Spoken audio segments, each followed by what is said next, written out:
6 अक्टूबर आज world cerebral palsy day है और सेरेब्रल पॉल्सी पर बातचीत के लिए डीडी मॉर्निंग शो में स्वागत कीजिए डॉक्टर शेफाली गुलाटी का। नमस्कार डॉक्टर साहब, आप चाइल्ड न्यूरोलॉजिस्ट हैं एम्स नई दिल्ली से। डॉक्टर शेफाली, पहला सवाल तो यही है कि सेरेब्रल पॉल्सी क्या है? जैसे सेरेब्रल वर्ड तो दिमाग हुआ, तो क्या दिमाग से जुड़ी बीमारी है? हाँ, ये दिमाग से जुड़ी बीमारी है। ये एक न्यूरो डेवलपमेंटल अवस्था है, एक डिसऑर्डर है न्यूरो डेवलपमेंट, जो कि एक टाइम इंसल्ट होता है ब्रेन को, जो डेवलपिंग ब्रेन होता है, या वो प्रेगनेंसी के दौरान या जब डिलीवरी हो रही है उसके दौरान या विद इन फर्स्ट 2 इयर्स कभी भी कोई भी दिमाग में हो, कभी चोट लग जाए, बच्चे गिर जाते हैं गोदी से या छत से, कभी हेड इंजरी हो या कोई भी दिमाग में इन्फेक्शन हो, कोई भी इंसल्ट वो एक टाइम है, तो उससे जो हमारी मांसपेशी पे कंट्रोल होता है बॉडी का और भी कुछ एसोसिएटेड प्रॉब्लम्स होती हैं, उसको कहते हैं सेरेब्रल पॉल्सी। तो ये यानी बच्चों में होने वाला एक तरीके का डिसऑर्डर है। हाँ जी। तो अगर भारत में स्थिति देखें तो क्या केसेस बहुत ज़्यादा आते हैं इसके, क्या है कंडीशन? हाँ, इसके केसेस बहुत ज़्यादा हैं। पूरे वर्ल्ड ओवर तो 17 मिलियन है, हमारे हिंदुस्तान में भी केसेस काफ़ी ज़्यादा है, मिलियंस में है। और ये बच्चे जो है वो अल्टीमेटली जो अवस्था ओल्डर एज में भी जाएंगे तो एडल्ट्स भी होंगे, तो ओवरऑल स्पेक्ट्रम देखें तो बहुत सारे होंगे। तो मान लीजिए डॉक्टर साहब, नवजात शिशु में अगर सेरेब्रल पॉल्सी हुआ, भगवान ना करे, जब वो फिर आगे एडल्ट बनते हैं, रोज़मर्रा की ज़िंदगी में उन्हें क्या दिक्कतें आती हैं? कई तो जो सिवियर वाले होते हैं वो एडल्ट तक नहीं जा पाते हैं, कुछ जो हल्के वाले होंगे वो ही जा पाएंगे। इनके अंदर क्या होता है कि जो इनका जो कंट्रोल होता है ब्रेन का जो है वो बॉडी के ऊपर जो होता है, हमारा सारा मेन जो चीज़ हो रही है ब्रेन से हो रही है। सारे हमारे अंग मूव कर रहे हैं, अब जैसे हाथ मूव कर रही हैं तो कोऑर्डिनेशन से कर रही हूँ, तो वो ब्रेन से आ रहा है सारा कंट्रोल। तो उनमें क्योंकि ब्रेन में डैमेज हुआ है उसकी वजह से वो कंट्रोल मिसिंग होता है। ऑल्दो क्या ब्रेन में प्लास्टिसिटी होती है कि जो डैमेज एरिया का काम जो नॉर्मल एरिया है वो भी टेक ओवर करता है, लेकिन पूरे रूप से नहीं करता। तो इनके अंदर जो शुरू में छोटा बच्चा होता है उनके माइलस्टोन्स जो हैं वो डिलेड होते हैं, और वो माइलस्टोन्स डिलीट होते हैं तो कई बार ये लोग बैठ भी नहीं पाते। कहीं जो ज़्यादा इफेक्टेड होते हैं, जो बाद में होते हैं बैठ पाते हैं, चल नहीं पाते। जो चल पाते हैं उनमें इतना टाइटनेस होती है या ऐंठनपन होती है तो उससे प्रॉब्लम्स होती है। तो ये सब नॉर्मली बहुत मुश्किल होता है। बहुत कम लोग होते हैं जो अल्टीमेटली चल वल पाते हैं, नहीं तो वो व्हीलचेयर वगैरह के ऊपर भी निर्भर होते हैं। तो ये जो सिम्टम्स होते हैं ये एक आम इंसान उसके लिए बड़ा मुश्किल है पता लगा पाना, क्योंकि लोग सोचते हैं कि शायद ऐसे ही होगा, ठीक हो जाएगा, डेवलपिंग एज में होता है बच्चा। कैसे वो पता लगे और कब अप्रोच करें और किसको अप्रोच करें? सबसे बड़ी बात यह है कि जब भी बच्चे को कोई इंसल्ट हुई है, प्रेगनेंसी में मदर को कोई प्रॉब्लम थी, जन्म में प्रॉब्लम में देर से रोया है, या कोई भी इन्फेक्शन हुआ है या चोट लगी है, तो हमें पता है वो हाई रिस्क है, तो उसको क्लोजली फॉलो करना पड़ेगा एक पीडियाट्रिशियन के साथ। और कभी भी उनमें लगता है कि हाथ पैर में टाइटनेस आ रही है, जब वो हगीज वगैरह बदल रहे हैं, नैपीज बदल रहे हैं, तो वो टाइटनेस आ रही है, पैर बिल्कुल टाइट हो रहे हैं, सीजरिंग कहते हैं उसको, बिल्कुल दोनों पैर क्रॉस कर लेते हैं, या बच्चे के अंदर टाइटनेस आ रही है, या बिल्कुल ढीला हो रहा है बच्चा, या ऐसे ऐंठन हो रही है बीच में, या बाद में कोई और भी प्रॉब्लम हो सकती है, बाकी माइलस्टोन्स भी लेट हो जाते हैं। कई बार इनकी दिमाग की क्षमता कम होती है तो इनकी बाकी इंटरेक्शन, बोली भी लेट से आएगी, कईयों को दौरे पड़ने लगते हैं, खाने की प्रॉब्लम होती है, स्वॉलो, हम लोग जो निगलते हैं चीज़ें ना, चबाते हैं निगलते हैं, उसमें प्रॉब्लम हो सकती है। ये सारी चीज़ों को कभी भी किसी में आती है तो हमें वेट नहीं करना है, हमारे को पीडियाट्रिशियन को दिखाना है, और जिसमें हाई रिस्क था उसको तो क्लोजली फॉलो करना ही करना है। तो डॉक्टर साहब, प्रिवेंशन पर अगर हम ज़्यादा बल दें और आज का दिन हमें उसी ओर ले जाता है, क्या प्रेगनेंसी के दौरान माँ अपने पोषण से या क्या करके इसको प्रिवेंट कर सकते हैं सेरेब्रल पॉल्सी को? बहुत इंपॉर्टेंट है कि जो एडोलेसेंट जो लड़कियां हैं उन्हीं के पोषण से शुरू होगा, क्योंकि अल्टीमेटली जाके वो बनेंगे यंग मदर्स, वहाँ से शुरू होता है। और जो फर्स्ट 1000 डेज होता है बच्चे के लाइफ का, which includes the pregnancy time, वो बहुत इंपॉर्टेंट है। तो मदर का न्यूट्रिशन प्लस मदर को डॉक्टर को दिखाना प्रेगनेंसी के दौरान, फॉलो अप करना इंपॉर्टेंट है। डिलीवरी होना सुपरवाइज्ड बहुत इंपॉर्टेंट है। इंस्टीट्यूशनल डिलीवरी सुपरवाइज बहुत इंपॉर्टेंट है, बिकॉज बहुत इंपॉर्टेंट प्रिवेंटेबल कॉज है बर्थ एस्फिक्सिया, बच्चा का देर से रोना।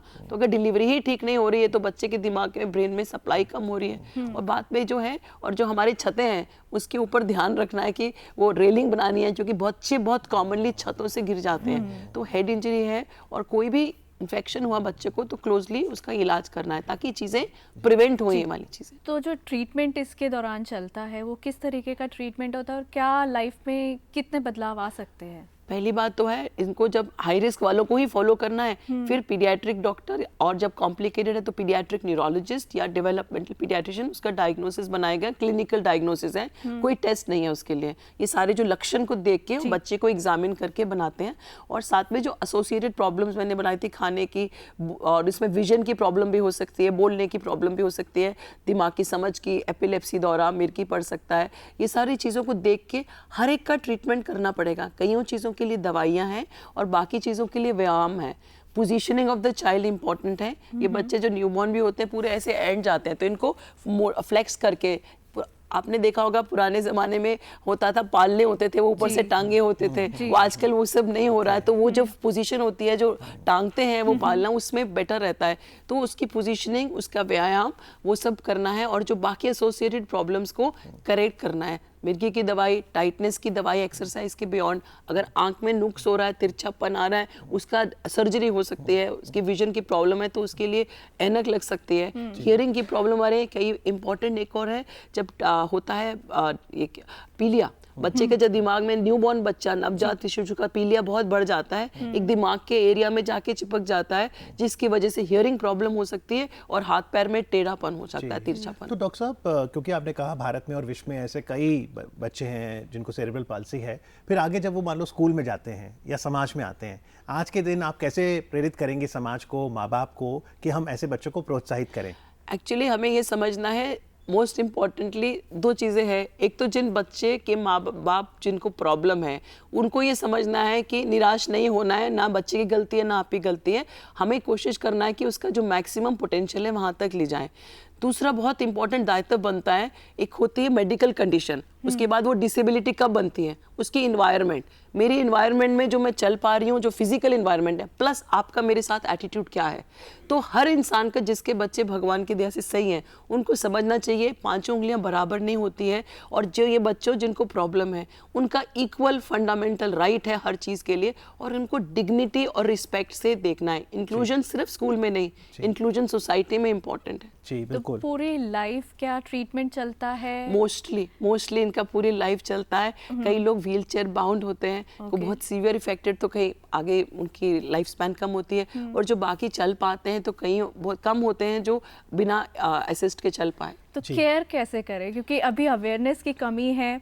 आपने अभी मोटिवेट किया हमारे ऑडियंस को कि कैसे उनके साथ रहा जाए, उनको कैसे ट्रीट किया जाए, लेकिन कहीं ना कहीं आकर एक कहते हैं ना डिफ़िकल्टी होती है कि उनके साथ डील कैसे करें। तो क्या वो होना चाहिए वो इसके लिए ये है कि आपको शुरू से इलाज कराना चाहिए और बच्चे के पीडियाट्रिक न्यूरोलॉजिस्ट को दिखा के, ताकि पूरा प्लान बने कि थेरेपीज वगैरह क्या करा रहे हैं। पेरेंट्स के जानकारी के लिए हमारी एक वेबसाइट है www.ped मतलब बच्चा, न्यूरो NEURO मतलब ब्रेन .pedneuroaims.org, उसके अंदर पेरेंट्स कॉर्नर है, उसमें बहुत सारी किताबें हैं इंग्लिश और हिंदी में। सेरेब्रल पॉल्सी क्या है, क्या कर सकते हैं, उनकी क्या प्रकार के व्यायाम कर सकते हैं, वो अलग अलग प्रकार के व्यायाम के ऊपर किताबें हैं जो हम डाउनलोड करके देख सकते हैं, वीडियोस हैं। तो इसलिए हमारे को समझना है कि इन बच्चों में जो जो इश्यूज हैं उसको कैसे हल करके मैक्सिमाइज उनका किया जाए। पर एक बहुत इंपॉर्टेंट है ह्यूमैनिज्म, हर बच्चे को डिग्निटी से देखना है, उसकी कमीज उसकी फॉल्ट नहीं है, एंड हमें सबको साथ मिलके चलना है और with equal dignity and respect. जी बिल्कुल। तो ये पेशेंट इन्फॉर्मेशन बुकलेट्स हैं जो आप वेबसाइट पे जा सकते हैं, हेल्पलाइन भी है हमारी, हेल्पलाइन भी नोट कर लें आप, 1800-11-777-6। डॉक्टर साहब इस पे फोन करें तो ये 24 घंटे, ये 24 घंटे टोल फ्री है। हमारी पीडियाट्रिक न्यूरोलॉजी नर्सेज उनको मैन करते हैं, और अगर कुछ पूछना हो तो पीडियाट्रिक न्यूरोलॉजी डॉक्टर से संपर्क करके बताते हैं। तो आज जो आपका जो world awareness cerebral palsy day है, उसमें ये है टुगेदर स्ट्रॉन्गर, दैट मींस हम सबको मिलना है, और हर इंडियंस जो हमारे सिटीजन हैं, हर एक का दायित्व बनता है कि हम चल रहे हैं साथ में, इकट्ठे मिलके सबको चले। और इसका कलर ग्रीन है, और वेरी हैप्पी टू सी कि आपका बैकग्राउंड भी ग्रीन है। ग्रीन इसलिए hope, young, enthusiasm, that is the color of cerebral palsy. जी बिल्कुल। Together we will be stronger. Doctor Shefali Gulati आज कार्यक्रम डीडी मॉर्निंग शो में आके सेरेब्रल पॉल्सी पर जानकारी देने के लिए आपका बहुत बहुत आभार। Thank you. Thank you so much. Thank you.